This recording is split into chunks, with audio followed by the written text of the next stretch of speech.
Hello everybody. Ano po ang panglabing-pito na duty o responsibilidad ng isang accredited pollution control officer? Sabi po sa Section 10 ng DAO 2014-02,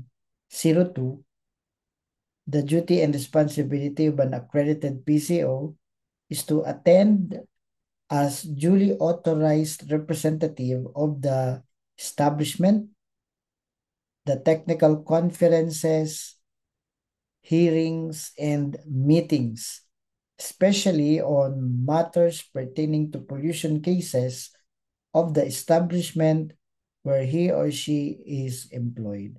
Kapag meron pong ma-receive ang kumpanya o ang proponent ng isang project o owner ng isang establishment ng isang notice of violation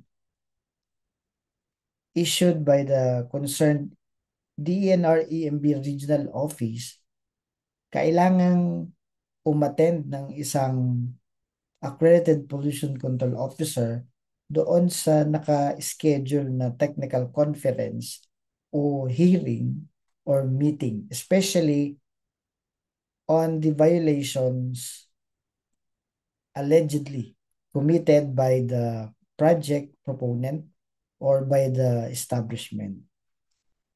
Kailangan ang isang PCO ay ready sa pag-attend ng mga technical conferences.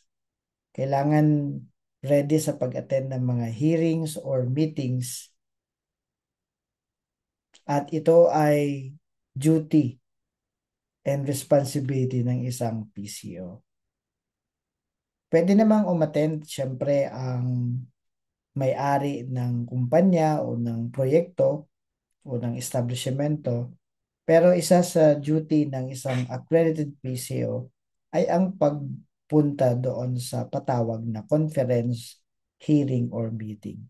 Kaya dapat kabisado ng isang PCO ang operation, ang compliances, at lahat ng kailangang malaman ng isang PCO ay kabisado niya ito. Dahil para pagdating po sa mga technical conference, hearing, or meeting,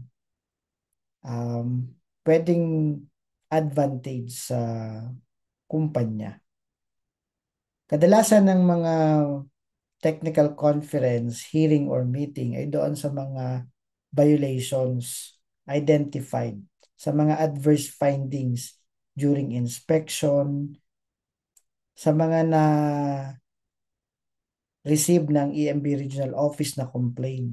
So kapag mayroong mga patawag through this notice of violation, isang duty ng PCO ay umattend. So I hope you have learned something about the 17th duty of an accredited pollution control officer.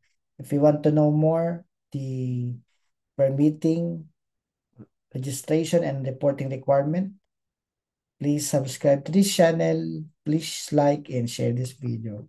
Maraming salamat po sa pakikinig at mabuhay tayong lahat.